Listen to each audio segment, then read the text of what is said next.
सब व्यस्त हैं खून गरीब का पीने में, तो राम मंदिर या बाबरी का पक्ष नहीं मैं लाई हूं, घायल भारत चीख रहा है, चीख सुनाने आई हूं। परम आदरणीय सभापति महोदय, मंचासीन निर्णायक मंडल समिति एवं उपस्थित मेरे प्यारे साथियों, मैं आरक्षी खुशबू चौहान केंद्रीय रिजर्व पुलिस बल आज सदन की राय से असहमत होते हुए वक्ता विपक्ष में अपने विचार प्रस्तुत करूंगी। महोदय, दर्द हद से तब गुजरने लगता है जब मेरी आंखों के सामने ताज, पुलवामा, छत्तीसगढ़ में शहीद हुए जवानों के शत विशत अधजले शरीर के टुकड़े, रेत के टीलों से ऊपर जाती लाशों के ढेर और कश्मीर की खून से सनी लाल रंग की सड़कों के दृश्य सामने आते हैं। उस पर मेरे प्रतिपक्षी महोदय का कहना ये कि मानवाधिकारों की अनुपालना करते हुए देश से उग्रवाद और आतंकवाद को समाप्त किया जा सकता है। महोदय, अब तो हमारा तिरंगा झंडा भी हमसे ये पूछने लगा है कि क्या बात है भारत, आजकल फहराने से ज्यादा मैं कफन में दफनाने के क्यों काम आ रहा हूं।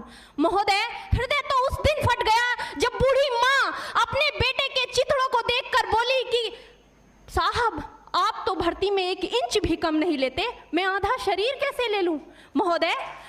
आज इन मानवाधिकारों के कारण इन आतंकियों के बंगलों की आकाओं की नागफनी हंसती है और शहीद हुए हमारे जवानों के आंगन की तुलसी रोती है। जब एक शहीद हुए जवान की विधवा की वेदना चीख चीख कर ये कहती है कि प्यार भी भरपूर गया, मांग का सिंदूर गया, नन्हे नौनिहालों की लंगोटियां चली गई, छोटी छोटी बेटियों की चोटियां चली गई और आपके लिए तो एक आदमी मरा है साहब, मेरे घर की तो रोटियां ही चली गई। महोदय,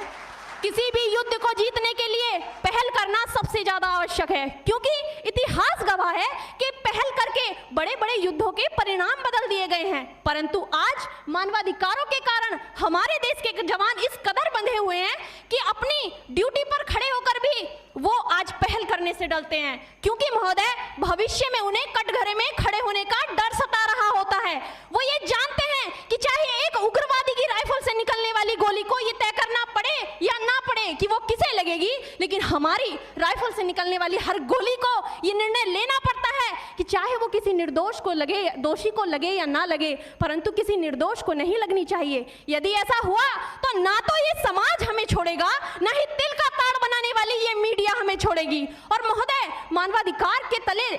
किसी जवान को दबाकर युद्ध के मैदान में छोड़ देना कोई वीरता नहीं, एक आत्महत्या है। क्योंकि महोदय, फूल को श्रृंगार दो ये मुमकिन नहीं और एक वीर को झंकार दो ये मुमकिन नहीं। जो हाथ बांध दे सेना के, ऐसे मानवाधिकार का पालन संभव नहीं। महोदय, आज सत्यनिष्ठा के मार्ग पर चल